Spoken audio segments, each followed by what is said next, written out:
èmi fori sesiro lati ka orí rẹ. Ọ̀rẹ́ January, February, March, April, May, June, July, August, September, October, mo tún wọ November, mo tún máa parí ọdún yìí láyọ̀ àti àlàáfíà.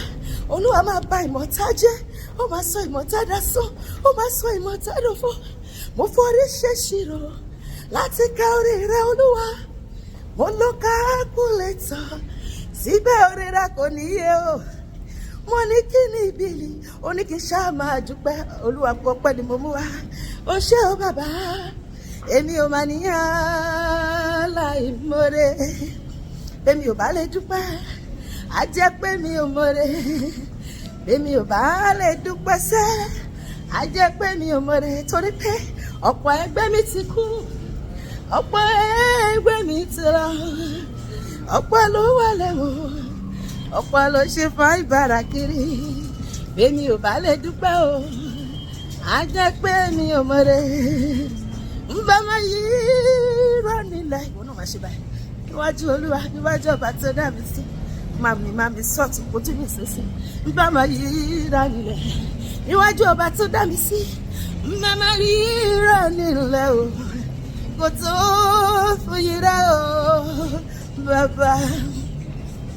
Ọ̀tá mi lọ gbé níwá, wọ́n fẹ́ kí n sọkún, ẹ̀yin lẹ́ máa sọkún, èmi ò ní sọkún, ayọ̀ ní tọmọ náà.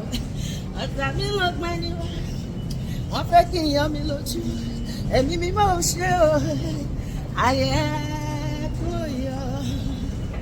Orí mi tí kò kọ gèlè, ara mi tí kò kọ aṣọ, ẹsẹ̀ mi tí kò kọ bàtà o, ni mo ṣe yíyọ o bàbá.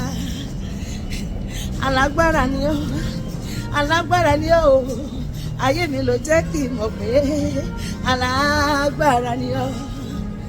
Ọba bàǹtàbàǹtà, ọba bàǹtàbàǹtà, olórí ayé gbogbo, ọba bàǹtàbàǹtà, ọpẹ́ yẹ o bàbá.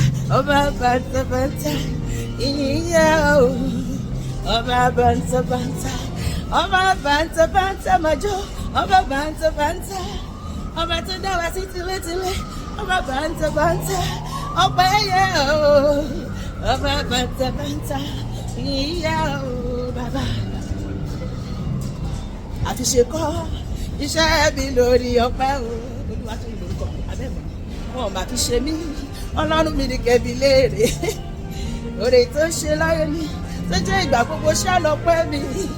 Èmi ṣe máa ọlọ́pẹ́ àti oore àtijọ́, kí màá fi gbé Jésù ga o títí láéláé. Hallelujah.